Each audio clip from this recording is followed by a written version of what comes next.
نحمده ونصلي على رسوله الكريم أما بعد فأعوذ بالله السميع العليم من الشيطان الرجيم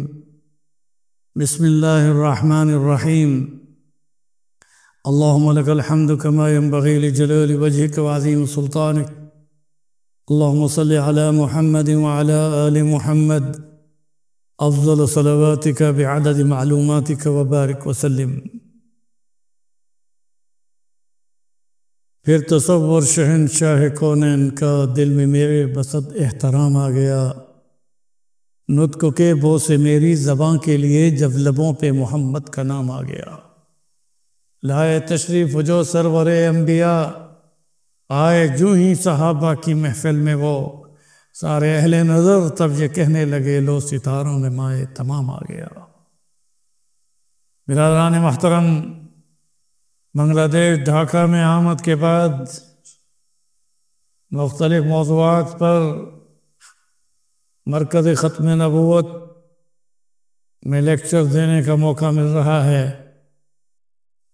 یہاں کی ایک عظیم الشان بین الاقوامی ختم نبوت کانفرنس، جو کہ پوری دنیا میں سب سے بڑی کانفرنس ہوگی، سروردی میدان میں آزادی چوک پر عظیم الشان فرزندان توحید اور ختم نبوت کے چوکیدار امت مسلمہ میں ختم نبوت کے جانثار بنگلہ دیش کی غیور عوام اور بین الاقوامی کانفرنس میں بین الاقوامی شرکاء کا خطاب اور نعرہ تکبیر اللہ اکبر کے ساتھ ختم نبوت زندہ باد کے نعرے کے ساتھ وہ کانفرنس منعقد ہو رہی ہے، جس میں انٹرنیشنل ختم نبوت موومنٹ کے ورلڈ سیکرٹری جنرل کی حیثیت سے اپنے مرکزی امیر شیخ الحدیث حضرت مولانا ڈاکٹر سعید احمد عنایت اللہ صاحب دامت برکاتہم عالیہ کا پیغام، سلام اور عہد و پیمان کے ساتھ ان کانفرنسوں میں شرکت کر رہا ہوں. ظاہر ہے کہ مولانا عبدالرؤف مکی صاحب ہمارے ورلڈ کے نائب امیر، وہ بھی تشریف لا رہے ہیں، اور دنیا بھر کے اکابرین امت حضرت مولانا فضل الرحمان صاحب امیر جمعیت علماء اسلام، قائد ملت اسلامیہ پاکستان سے، اور اسی طرح سے تعلیم دیوبند سے بڑے بڑے اکابر، اور شیخ الاسلام حضرت مولانا حسین احمد مدنی رحمۃ اللہ علیہ کے پوتے حضرت مولانا محمود اسد مدنی صاحب بھی تشریف لا رہے ہیں. میں اس موقع پر میرا ایک ہی پیغام ہے، وہ یہی ہے کہ ہم سب اللہ کی رسی کو مضبوطی سے تھام لیں. وَاعْتَصِمُوا بِحَبْلِ اللَّهِ جَمِيعًا وَلَا تَفَرَّقُوا، آپس میں اختلاف کو چھوڑیں. اس میں کوئی شک نہیں، ختم نبوت کا مبارک مشن، اور یہ ایک ایسی چھتری ہے کہ جس کے نیچے پوری امت اس چھتری کے نیچے اتحاد، یقین، محکم عمل، پیم، محبت، فاتح عالم، جہاد زندگانی میں یہ ہیں مردوں کی شمشیریں. اس میں کوئی شک نہیں کہ ختم نبوت کے مبارک مشن، جس میں صحابہ کرام رضوان اللہ علیہم اجمعین نے اپنی جانوں کا نذرانہ پیش کیا. یہاں حضرت مولانا انور شاہ کاشمیری رحمۃ اللہ علیہ کہ ان جملوں کو میں آپ کے سامنے پیش کر رہا ہوں کہ 23 سال کی بعثت میں غار حرا سے لے کر گنبد خضرا کی رونق کی بہاروں کو سلام، مکی دور 13 سالہ، مدنی دور 10 سالہ، اس 23 سال میں صحابہ کرام نے رسول اکرم صلی اللہ علیہ وسلم کے افعال اور اقوال، یعنی دین اور شریعت اور ریاست مدینہ کے دفاع کے لیے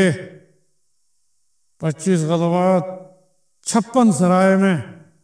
259 صحابہ شہید ہوئے، مگر ذات نبوت پر مدینہ منورہ سے خلیفۃ الرسول حضرت ابوبکر صدیق رضی اللہ تعالیٰ عنہ نے جو صحابہ کرام کی جماعت مسیلمہ کذاب جو مدعی نبوت تھا، دجال و کذاب، اس کے مقابلے کے لیے مدینے سے لشکر بھیجا، اور وہ مدینے کا لشکر یمامہ میں ایک بہت بڑا معرکہ ہوا، جس میں 1200 صحابہ کرام، جن میں 700 حفاظ صحابہ جن کے سینوں میں قرآن تھا، وہ صحابہ جن میں 55 بدری صحابہ تھے، وہ صحابہ جس میں احد کے غازی تھے، وہ صحابہ رضوان اللہ علیہ مجمعین جو 56 سرائے اور 25 غزوات میں رسول کریم صلی اللہ علیہ وسلم کے لیے اس دین اسلام کے دفاع کے لیے لڑے اور غازی تھے، ان میں 1200 صحابہ کرام یمامہ میں ذات نبوت، ناموس رسالت، ختم نبوت کے تحفظ کے لیے مسیلمہ کذاب کے مقابلے میں جنگ لڑتے ہوئے شہید ہوئے۔ میں یمامہ جاتا ہوں، وہاں جا کر شہدائے ختم نبوت کو سلام پیش کرتا ہوں، مگر میرے دل میں اس وقت یہ احساس ہوتا ہے کہ ہم تو پروٹوکول کے ساتھ چل رہے ہیں، ہم یہاں چاہتے ہیں کہ ہمیں ہر جگہ پر عزت افزائی کے ساتھ کانفرنسوں میں بلایا جائے، مگر وہ صحابہ جو بھوک، افلاس، سفر، مدینے سے سفر، ان میں سواریوں کا فقدان، پیدل سفر، اور پھر غزوات، سرائے کے بعد ختم نبوت کے مبارک مشن میں جب یمامہ تشریف لے گئے تو انہوں نے یہ ثابت کر دیا کہ ذات نبوت کے لیے جان نچھاور کرنا، اپنی جانوں کا نذرانہ پیش کرنا، در حقیقت کہ اللہ کے پیارے نبی کو بھی کتنا پسند ہوگا کہ دین اسلام کے لیے تو صحابہ شہید ہوئے، مگر میری ذات پر وہ صحابہ جو بدری تھے، جن کے اگلے پچھلے سارے گناہ معاف ہو چکے، مگر ذات نبوت پر صحابہ کرام نے، 1200 شہداء نے، صحابہ کرام نے وہاں قربانیاں دے کر ہمیں یہ پیغام دیا کہ ختم نبوت کے مبارک مشن میں آپس میں اختلاف کو چھوڑو، اپنی صلاحیتوں کو کفر کے خلاف استعمال کرتے ہوئے اسلام کی سربلندی کے لیے آگے بڑھو۔ وگرنہ میں یہ بات بتانا چاہتا ہوں کہ صحابہ کے ان اوصاف کو اگر نہ اپنایا گیا تو گنوا دی ہم نے جو اسلاف سے میراث پائی تھی، ثریا سے زمیں پر آسمان نے ہم کو دے مارا۔ ہر مسلمان رگ باطل کے لیے نشتر تھا، اس کے آئین جوہر میں عمل پیم تھا، جو بھروسہ تھا اسے قوت بازو پر تھا۔ ہمیں موت کا ڈر ہے، انہیں خدا کا ڈر تھا۔ ہمیں کیسے بتاؤں، یہاں میں اعتراض کر دوں، سید کونین تیرے جانثاروں کو سلام، یعنی گردون نبوت کے ستاروں کو سلام، انبیاء کے بعد رتبہ ہے انہی کے نام کا، ان کی ہمت سے پھلا پھولا چمن اسلام کا، انہیں غازیوں کو، شاہ سواروں کو سلام، گنبد خضرا کی رونق کی بہاروں کو سلام۔ میں مدینہ منورہ سے ڈھاکہ بنگلہ دیش میں ان ختم نبوت کانفرنسوں میں ایک چوکیدار کی حیثیت سے حاضر ہوا ہوں۔ ہمارا ایک ہی مطالبہ ہے کہ بنگلہ دیش کی حکومت قادیانیوں کو غیر مسلم اقلیت قرار دے کر پاکستان اور رابطہ عالم اسلامی کی قرارداد کی روشنی میں قانون سازی کرے۔ موجودہ حکومت محترم مکرم ڈاکٹر یونس صاحب چیف ایگزیکٹو سے میں ختم نبوت کے اس مبارک مشن میں ہاتھ جوڑ کر بھیک مانگ رہا ہوں کہ وہ آرڈیننس کے ذریعے سے قادیانیوں کو غیر مسلم اقلیت قرار دے کر اپنی آخرت کو اس یقین دہانی کے ساتھ مولانا یوسف بنوری رحمۃ اللہ علیہ فرما گئے کہ جو قادیانیت کے خلاف قانون سازی کرتا ہے اس کے لیے جنت کی ضمانت ہے۔ میں انہی کلمات کے ساتھ اپنے آپ کو اور آپ سب کو تقوی کی وصیت کرتا ہوں، اور ختم نبوت کے شعور پیدا کرنے میں یہ کہوں گا کہ بنگلہ دیش میں قادیانیوں نے بہت مراکز قائم کر لیے، ایران کمپنی قائم کر لی، اس میں وہ ان کی پیدا ہونے والی جتنی نفع بخش آمدنی ہے وہ قادیانیت کی تبلیغ میں استعمال ہو رہی ہے۔ جیسے پاکستان میں شیجان کمپنی ہے، یہاں بنگلہ دیش میں تران کمپنی ہے۔ میں اس موقع پر علماء کرام سے، مشائخ اعظام سے، بنگلہ دیش کے سیاسی، ملی اور دینی اسلامی تمام قائدین سے یہ درخواست کروں گا کہ خدا را اپنا تعلق رسول اکرم صلی اللہ علیہ وسلم کی ذات کے ساتھ ایسے جوڑ لیں کہ آنے والی نسلیں بھی ان دجالوں سے بچ کر زندگی گزاریں۔ اس کے لیے ہمیں ضرورت ہے اس بات کی کہ ہم مدارس میں، اسکولز اور کالجز میں، یونیورسٹیوں میں ختم نبوت کے کورس کرائیں اور نوجوانوں کو ختم نبوت کا شعور دیں، وگرنہ میں بین الاقوامی سطح پر امریکہ، برطانیہ، کینیڈا، جنوبی افریقہ، یورپین کنٹریز میں جہاں بھی گیا ہوں، یہ دیکھ کر مجھے بڑا صدمہ ہوا کہ بعض لوگ امیگریشن کے پیچھے، ایک پاسپورٹ کے پیچھے رسول اللہ صلی اللہ علیہ وسلم کے دامن کو چھوڑ کر قادیانی کو اپنا نبی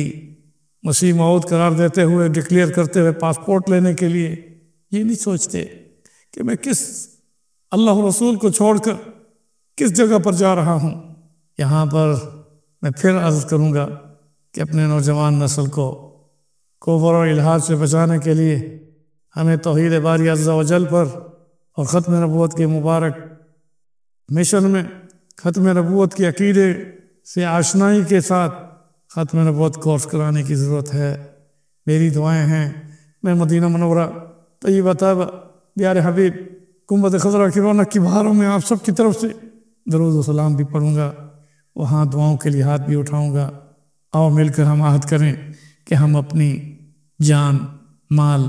عزت، آبرو کو رسول اللہ صلی اللہ علیہ وسلم کی ناموں سے رسالت اور ختم نبوت کے مبارک مشن میں قربان کر دینا اپنے لیے سعادت سمجھیں۔ نماز اچھی، روزہ اچھا، زکوٰۃ اچھی، حج اچھا، مگر میں باوجود اس کے مسلمان ہو نہیں سکتا نہ جب تک کٹ مروں میں خواجہ عربی کی عزت پر، خدا شاید کہ میرا کامل ایمان ہو نہیں سکتا۔ آئیے فرما گئے ختم نبوت کے تاجدار، تا حشر میرے بعد نبوت نہ آئے گی، قرآن ہے وہ کتاب، یہ ہدایت ہے جس کے پاس، کوئی نیا قرآن اور نئی کتاب نہ آئے گی۔ ختم نبوت زندہ باد، تاجدار ختم نبوت زندہ باد۔ نعرہ تکبیر کے ساتھ بنگلہ دیش کی غیور عوام، علماء و مشائخ کو سلام پیش کرتے ہوئے یہی کہوں گا کہ وہ اتنی بڑی بڑی کانفرنسوں کے انعقاد میں جو اتنی محنت کر رہے ہیں، انشاءاللہ بہت جلد بنگلہ دیش کی حکومت ان قادیانیوں کے دجل و فریب سے عوام کو روشناس کراتے ہوئے آئینی طور پر انہیں غیر مسلم اقلیت قرار دے کر رسول کریم صلی اللہ علیہ وسلم کی سچی محبت کا ثبوت دیتے ہوئے اقبال کے اس شعر میں